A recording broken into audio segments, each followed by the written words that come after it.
आज हम पढ़ेंगे लीनियर इक्वेशन। इसके पहले मैंने पिछली वीडियो में आप लोगों को पढ़ाया था linear independency and linear dependency. तो आपने उस वीडियो को नहीं देखा है तो प्लीज जल्दी जाइए उसे देखिए, ठीक है। तो लीनियर डिपेंडेंसी और लीनियर इंडिपेंडेंसी, लीनियर डिपेंडेंसी में मैंने क्या पढ़ाया था आप लोगों को, जिसमें इक्वेशन का जो है रिलेशन निकल रहा था, ठीक है। कोफिशिएंट का आप लोगों को कुछ वैल्यूज मिल रहा था। और लीनियर इंडिपेंडेंसी में क्या हो रहा था, जितना भी कोफिशिएंट था यानी कि λ1, λ2 एंड λ3, उसका वैल्यू क्या हो जा रहा था, 0 हो जा रहा था। तो उस तरीके का जो इक्वेशन होता है हम इसे क्या कहते हैं, लीनियर इंडिपेंडेंस कहते हैं, ठीक है। अब जो है लीनियर इक्वेशन, तो इसमें क्या होता है, दो तरीके का लीनियर इक्वेशन होता है। पहला होता है वो होमोजीनियस लीनियर इक्वेशन, ठीक है। क्या होता है, होमोजीनियस लीनियर इक्वेशन। और दूसरा क्या होता है, नॉन होमोजीनियस लीनियर इक्वेशन, ठीक है।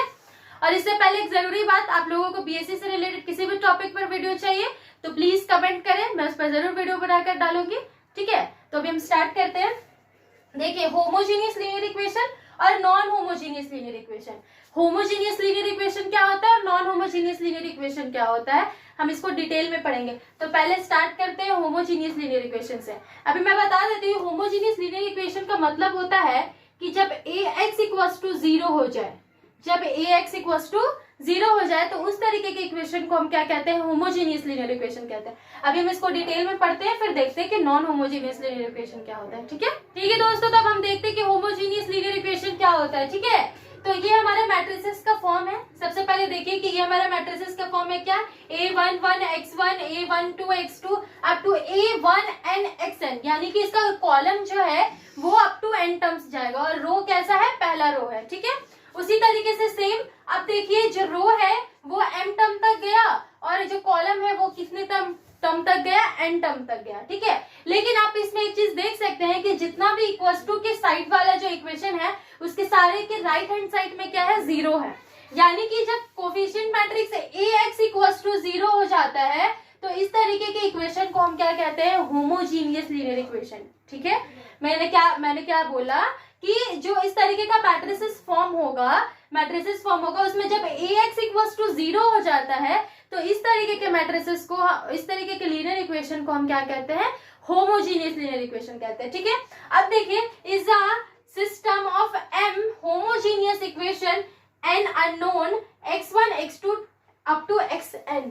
अब यहाँ पर क्या है कि x1 x2 मतलब x1 का भी वैल्यू 0 होना चाहिए, x2 का भी वैल्यू 0 होना चाहिए, up to n terms xn का भी वैल्यू क्या होगा, 0 होगा। तो इस तरीके की इक्वेशन को हम क्या कहेंगे, होमोजीनियस लीनियर इक्वेशन। अब इसका प्रॉपर्टी देखते हैं कि इसका रैंक जब नंबर ऑफ अननोन्स के बराबर हो जाता है, आई रिपीट कि मतलब जो रैंक है मैट्रिसेस का, जो रैंक है वो नंबर ऑफ अननोन्स के बराबर हो जाता है तो क्या होता है, और जब मैट्रिसेस का रैंक है वो नंबर ऑफ अननोन से डिफरेंट होता है तो फिर क्या होता है, दोनों में अलग अलग प्रॉपर्टीज आएगी, ठीक है। तो उसके बेसिस पे हम सारा क्वेश्चंस जो है उस पर सॉल्व करेंगे, ठीक है। तो पहले हम होमोजीनियस इक्वेशन के लिए देख लेते हैं कि क्या होता है। अब देखिए दोस्तों, पहला कि जब रैंक ऑफ मैट्रिसेस A, मतलब हमारा A कोई मैट्रिक्स है, अगर उसका रैंक जो है वो 3 है, ठीक है, और नंबर ऑफ अननोन्स जो है वो भी 3 है। आई रिपीट कि मैट्रिसेस का जो रैंक है वो भी 3 है और नंबर ऑफ अननोन्स क्या है, वो भी 3 है। मतलब जैसे अगर मेरा x plus y plus z equals to 0, 2x minus y plus z equals to 0, 3x minus 4y minus 4z minus z equals to 0, ये हमारा कैसा इक्वेशन बना, लीनियर इक्वेशन बना, क्योंकि इसके साइड में क्या है, राइट हैंड साइड में क्या है, 0 है। तो ये मेरा किस तरीके का इक्वेशन बना, होमोजीनियस लीनियर इक्वेशन बना, ठीक है।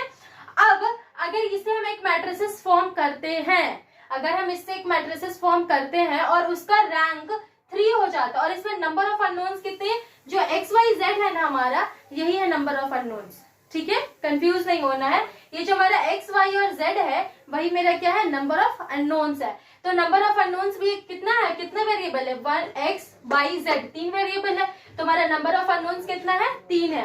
और अगर इस मैट्रिसेस का रैंक भी अगर 3 आ जाता है, मैं ये नहीं कह रही कि इसी वाले इक्वेशन के लिए 3 होगा, लेकिन अगर इस मैट्रिसेस के लिए भी रैंक 3 आ जाता है तो ये क्या देगा, 0 सॉल्यूशन देगा। क्या देगा, 0 सॉल्यूशन देगा। कहीं कहीं पर आप इसे यूनिक सॉल्यूशन भी देखेंगे, ठीक है। तो इससे कोई फर्क नहीं पड़ता, ये हमें कैसा सॉल्यूशन देगा, 0 सॉल्यूशन देगा। अब दूसरा क्या है, अगर rank of matrices A equals to 3 और number of unknowns equals to 2। अच्छा ये उल्टा ले लेते हैं, अगर मैट्रिसेस का रैंक 2 आ जाता है और नंबर ऑफ अननोन्स मेरे 3 आ जाते हैं, तब क्या होगा, हमें इसका सॉल्यूशन जो है फाइंड करना पड़ेगा। Then find the solution. Okay, तब हमें क्या करना पड़ेगा, सॉल्यूशन फाइंड करना पड़ेगा। तो इस पे मैं अभी क्वेश्चन कराकर आपको दिखाऊंगी और नेक्स्ट वीडियो में मैं बताऊंगा कि नॉन होमोजीनियस लीनियर इक्वेशन क्या होता है। ठीक है, तो आप लोग को मैं फिर से बता देती हूँ कि अगर मैट्रिसेस का रैंक और नंबर ऑफ अननोन्स बराबर है तो इस तरीके का सॉल्यूशन देगा, 0 सॉल्यूशन देगा। और अगर रैंक ऑफ मैट्रिसेस 2 है और नंबर ऑफ अननोन्स मेरा 3 है, यानी कि दोनों डिफरेंट है, तब हमारा कैसा सॉल्यूशन निकलेगा, हमें सॉल्यूशन फाइंड करना पड़ेगा। और एक चीज दोस्तों कि यहाँ पर आप लोग कहीं कहीं पर देखेंगे कि ये 0 सॉल्यूशन जो है कहीं कहीं पर लिखा गया है इसे यूनिक सॉल्यूशन। ठीक है, और इसमें क्या लिखा गया है, जब सॉल्यूशन फाइंड होगा तो हर वेरिएबल के लिए अलग अलग वैल्यूज आएगा, तो इसमें लिखा रहेगा इनफाइनाइट नंबर ऑफ सॉल्यूशन। ठीक है, इनफाइनाइट नंबर ऑफ सॉल्यूशन। तो ये हमें ध्यान रखना है और अब हम इस पे क्वेश्चंस बनाते हैं। ठीक है, तो देखिए दोस्तों, अब हम इसे क्वेश्चन से समझते हैं कि 0 सॉल्यूशन कब आएगा और इनफाइनाइट नंबर ऑफ सॉल्यूशन कब प्रोड्यूस होगा। ठीक है, पहले मैं इसका कंडीशन बताती हूँ या लिख देती हूँ कि अगर मैट्रिसेस का रैंक और नंबर ऑफ अननोन सेम हो जाएंगे तब ये हमें कैसा सॉल्यूशन देगा, 0 सॉल्यूशन देगा और यूनिक सॉल्यूशन देगा। ठीक है, और अगर मैट्रिसेस का रैंक और नंबर ऑफ अननोन्स डिफरेंट होते हैं then find the solution. Okay, then find the solution. ठीक है, तो हमें क्या करना है, सबसे पहले हम ये जो हमारा लीनियर इक्वेशन दिया गया है ना, इस लीनियर इक्वेशन को हम क्या करेंगे, मैट्रिसेस के रूप में लिखेंगे। ठीक है, मैट्रिसेस फॉर्म कर देना है इस लीनियर इक्वेशन का, फिर रैंक फाइंड करना है। अगर ये रैंक का बात कर रहा है तो हमें रैंक फाइंड करना, ऑब्वियस सा बात है।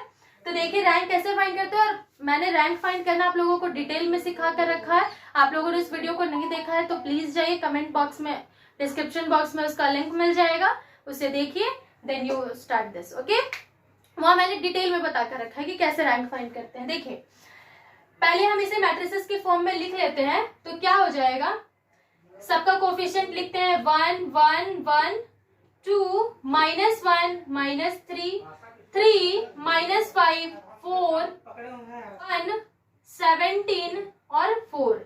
ये हमारा क्या हो गया, मैट्रिसेस ए हो गया। और इसमें जो भी वेरिएबल्स है, कितने नंबर ऑफ वेरिएबल्स है, x y और z। ठीक है, और हमारा ये क्या है, 0। ठीक है, अब देखिए ये a into x into a x equals to 0 हो गया है।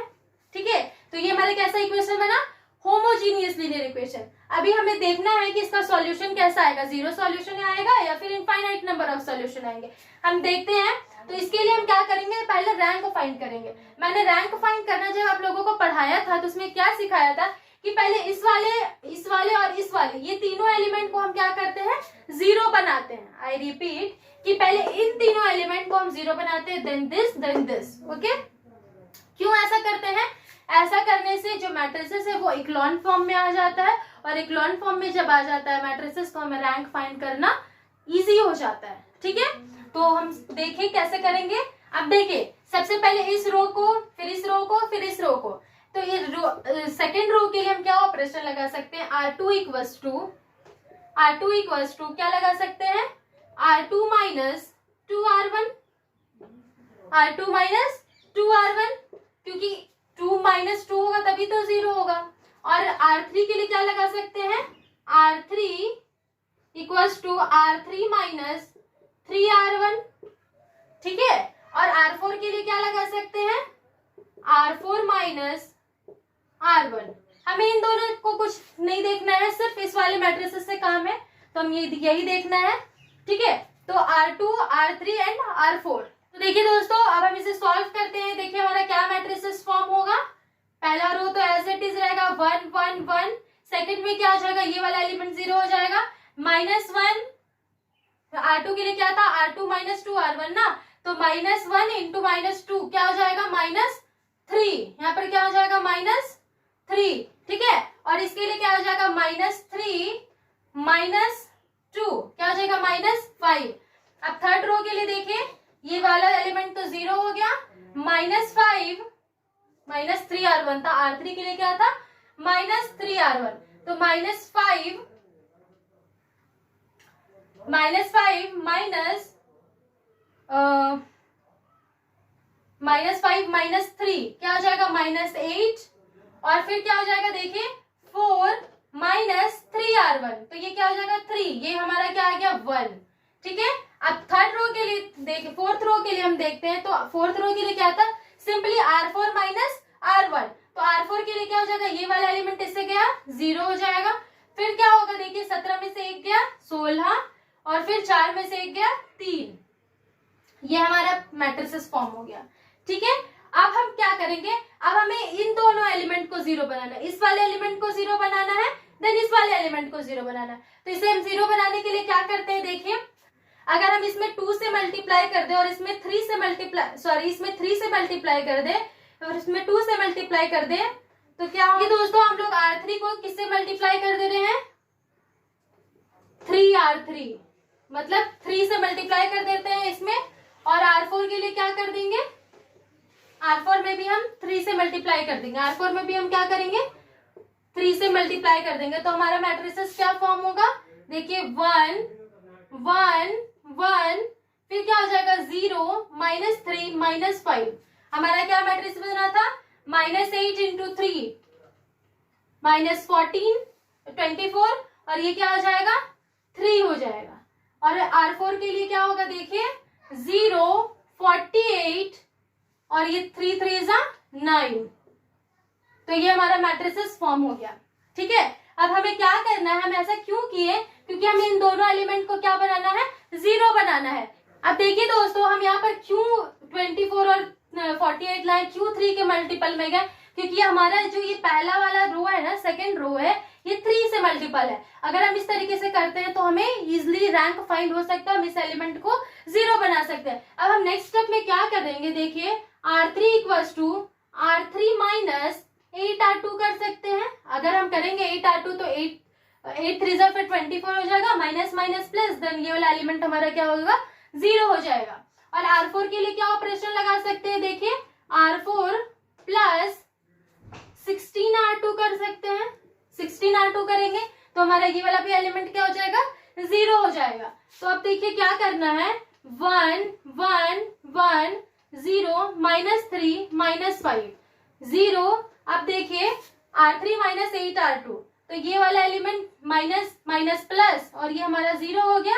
और फिर इसके लिए क्या हो जाएगा 3 माइनस माइनस 8, तो ये हमारा क्या हो जाएगा 43, क्या हो जाएगा 43, ये वाला एलिमेंट हमारा क्या हो गया 43 हो गया। अब नेक्स्ट में क्या है, r4 प्लस 16r2, तो r4 के लिए करेंगे तो क्या हो जाएगा, ये वाला एलिमेंट तो 0 है, और r4 48 माइनस 48, ये हमारा 0 हो गया। अब देखिए दोस्तों, r4 के लिए क्या हो जाएगा, इस वाले एलिमेंट के लिए 9 माइनस 16 इंटू 5 क्या हो जाएगा 80 हो जाएगा, हमारा क्या हो जाएगा हमारा एलिमेंट -71। ठीक है, यहाँ तक हम पहुंच गए। अब r4 का एलिमेंट सिर्फ एक बचा है, हम इसे 0 कर सकते हैं, तो इसे 0 करने के लिए क्या करेंगे, r4 इक्वल्स टू क्या ऑपरेशन लगाया जा सकता है बताइए, r4 प्लस 71/43 r3 कर सकते हैं। अगर हम ये करेंगे तो ये हमारा क्या हो जाएगा 0 हो जाएगा। ठीक है, तो हमारा ये एलिमेंट क्या बन जाएगा 1 1 1 0 -3 -5 0 0 43 एंड 0 0 और 0। अब देखिए इसमें क्या है कि ये जो हमारा नंबर ऑफ रोज है, नंबर ऑफ जो रोज है, अब ये हमारा कितना आया, डिफरेंट रोज 3 आया। ठीक है, नंबर ऑफ डिफरेंट रोज कितना आया 3 आया, मतलब नंबर ऑफ नॉन जीरो रोज कितना आया 3 आया। अब हम इस चाहे तो इसे भी 43 को भी हम 0 कर सकते हैं, लेकिन क्यों करेंगे, अगर हम इसे कर सकेंगे तो फिर इस वाले एलिमेंट में गड़बड़ी हो जाएगा, तो ये पॉसिबल नहीं है। और ये देखिए, ये हमारा जो एलिमेंट है, ये सारा जो एलिमेंट है, ये हमारा कैसा आ गया, इक्लोन फॉर्म में आ गया। अब हम इसका रैंक कैसे फाइंड कर लिए, नंबर ऑफ नॉन जीरो रोज से, तो नंबर ऑफ नॉन जीरो रोज क्या है 3 है, तो इसका रैंक कितना निकला 3 निकला। इस मैट्रिसेस का रैंक कितना निकला 3 निकला। नंबर ऑफ अननोन्स कितने थे 3 थे। ठीक है, x y z number of unknowns कितने थे 3 थे। मैट्रिसेस का रैंक कितना आया 3 आया। अब जब रैंक और नंबर ऑफ अननोन्स सेम हो जाता है तो हमें कैसा सॉल्यूशन मिलता है, जीरो सॉल्यूशन मिलता है। कैसा मिलता है सॉल्यूशन, जीरो सॉल्यूशन। इसे हम क्या कह सकते हैं, यूनिक सॉल्यूशन भी कह सकते हैं। और इसमें क्या हो जाएगा, x equals to y equals to z equals to zero. ठीक है, तो अब हम नेक्स्ट एग्जांपल देखते हैं जिसमें हमें सॉल्यूशन फाइंड करना है और हम non homogeneous linear equation next video में पढ़ेंगे। ठीक है, तो हम ये वाला क्वेश्चंस देखते हैं कि क्या होता है। ठीक है दोस्तों, ये हमारा सेकंड क्वेश्चन है जिसमें हम फाइंड करेंगे सॉल्यूशन। ठीक है, देखें पहले होता है क्या आगे।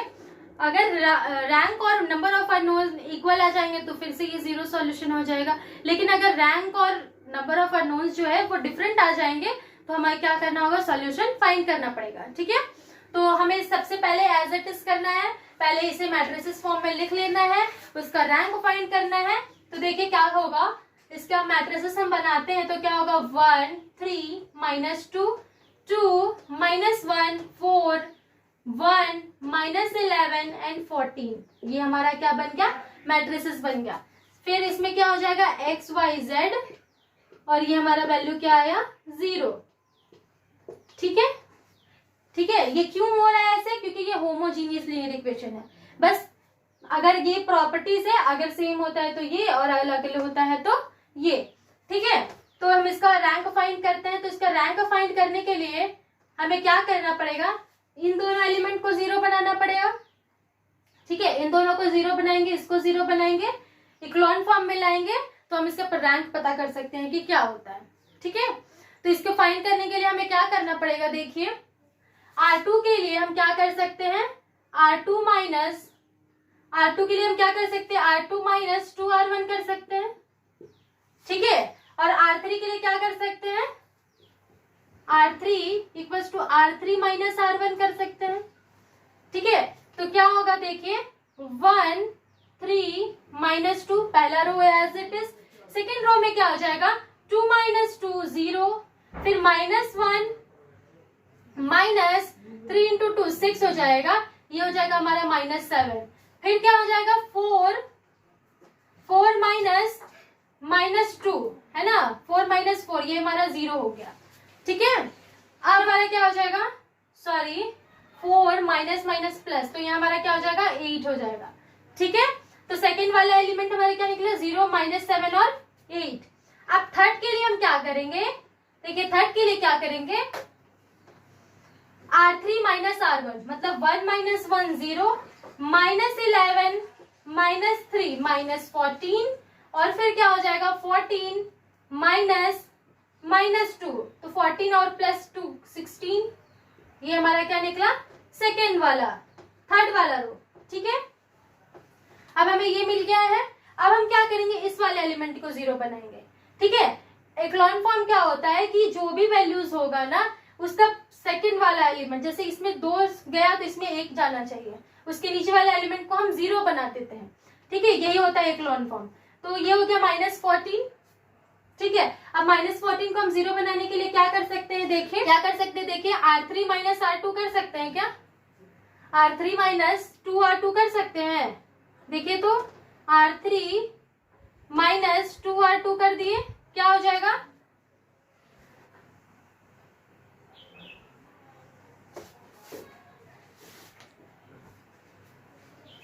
देखिए इस वाले एलिमेंट के लिए क्या हो जाएगा, R3 - R2। अगर हम R3 - R2 करते हैं तो हमारा मैट्रिसेस क्या बनेगा, 1 3 -2 0 -7 8 और फिर ये क्या है, 0। अब R3 - 2R2 ना, तो ये हमारा -14 माइनस फिर यहाँ पे +14, तो ये भी हमारा 0 हो गया। और फिर क्या है सेकेंड वाले में, 16 -8 × 2 16, तो ये भी हमारा क्या हो गया, 0।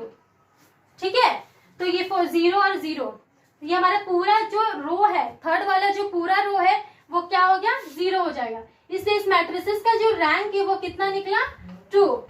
मैट्रिसेस का जो रैंक है वो कितना आया, 2। नंबर ऑफ अननोन्स कितने हैं, 3। नंबर ऑफ अननोन्स कितने हैं, 3 है। ठीक है, मैट्रिसेस का रैंक 2, नंबर ऑफ अननोन्स 3। अब देखिए ये दोनों क्या है, डिफरेंट है, तो हम इसका सॉल्यूशन फाइंड करना पड़ेगा। अब सॉल्यूशन फाइंड करने के लिए हम क्या करते हैं, ये वाला जो हमारा मैट्रिसेस बना ना, लास्ट वाला जो मैट्रिसेस बना, इसके बेसिस पे हम सॉल्यूशन फाइंड करेंगे। ठीक है, यहाँ पर इक्वेशन पुट करते हैं। x के लिए 1 plus 3y minus 2z equals to 0। ठीक है, फिर यहाँ पे क्या हो जाएगा, x के लिए तो 0 है, तो minus 7y plus 8z equals to 0। और फिर थर्ड वाली में कुछ नहीं है, तो z के लिए हम क्या ले लेते हैं, एक कांस्टेंट ले लेते हैं। z किसके बराबर है, एक कांस्टेंट के बराबर है। ठीक है, तो अब हम इससे आसानी से y का वैल्यू फाइंड कर सकते हैं। अगर ये y z equals to c है, तो हम यहाँ पर क्या लिख सकते हैं, minus 7y plus 8c equals to 0, है ना। तो y के लिए क्या हो जाएगा, माइनस 8c, और ये वाला 7 नीचे चला गया। ठीक है, तो माइनस 8/7 क्या हो गया, y का वैल्यू हो गया। ठीक है, z के लिए क्या निकला, कांस्टेंट, और x के लिए हम फाइंड करते हैं वैल्यूज, तो क्या होगा x, अब यहाँ पे प्लस 3y, तो 3 के लिए क्या है, और यहाँ पे क्या है माइनस 8y, तो क्या हो जाएगा माइनस 24c/7। ठीक है, और फिर क्या हो जाएगा माइनस 2 इंटू सी, क्योंकि z के लिए क्या था, c था, इक्वल्स टू 0। अब x minus 24c minus 14c divided by 7 equals to 0। तो x का वैल्यू क्या आ जाएगा बताइए, माइनस 10/c। x का वैल्यू हम क्या लिख सकते हैं, माइनस 10/7c। ठीक है, ये हमारा x का वैल्यू निकल गया, क्या निकला, x equals to minus 10c/7। ये हमारा x का वैल्यू निकला, ये y का वैल्यू और ये z का वैल्यू। तो आई होप आप लोगों को ये वीडियो अच्छा लगा होगा। ठीक है, तो अब हम नेक्स्ट वीडियो में पढ़ेंगे non homogeneous linear equation. Non homogeneous linear equation क्या होता है, उसकी सारी प्रॉपर्टीज। अगर आप लोगों को वीडियो अच्छा लगा तो अपने दोस्तों को भी शेयर करें। Thank you, bye, take care.